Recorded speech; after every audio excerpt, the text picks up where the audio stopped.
প্রথমে এই আওয়াজটা শুনে নাও। শুনতেই পেলে কতটা ক্রিস্পি হয়েছে। দোকানের মতন কিন্তু আজকে বাড়িতে বেগুনি বানিয়েছিলাম। এই বেগুনির রেসিপিটা কিন্তু ভীষণই সহজ।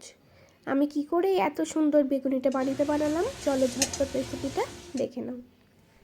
এখানে কিন্তু প্রথমে বেগুনটা পাতলা পাতলা করে কেটে নিয়েছি, আর নুন জলের মধ্যে কিন্তু এখানে আমি 10-15 মিনিট ভিজিয়ে রেখেছি। এবারে সবার প্রথমে কিন্তু বেসনটাকে রেডি করতে হবে। এখানে বেসনটাকে কিন্তু সবথেকে ইম্পর্টেন্ট যেটা, সেটা কিন্তু চেলে নিতে হবে।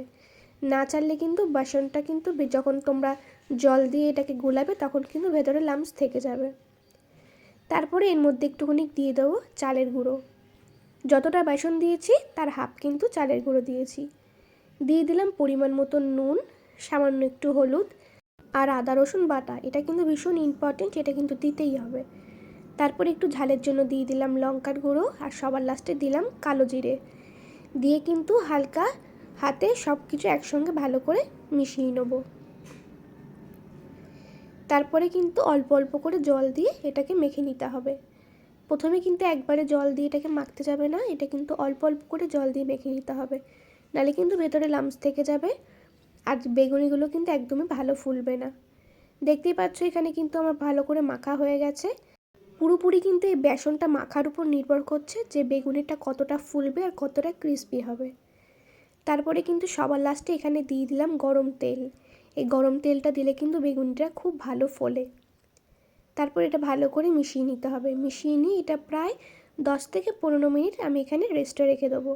আর আঙুলটা ডোবানোর পর কিন্তু দেখতেই পাচ্ছ আঙুল থেকে কিন্তু বেসনটা একটু নেমে যাচ্ছে না, তাহলে ভাববে যে বেসনটা পুরো রেডি। এবার এরকম করে একটা একটা করে নিয়ে কিন্তু গরম তেলে ছেড়ে দিতে হবে। তেলটা কিন্তু খুব হাইতে রাখলে হবে না, লো টু মিডিয়ামে কিন্তু এটা ভাজতে হবে। ভাজার উপরও কিন্তু অনেক কিছু নির্ভর করে।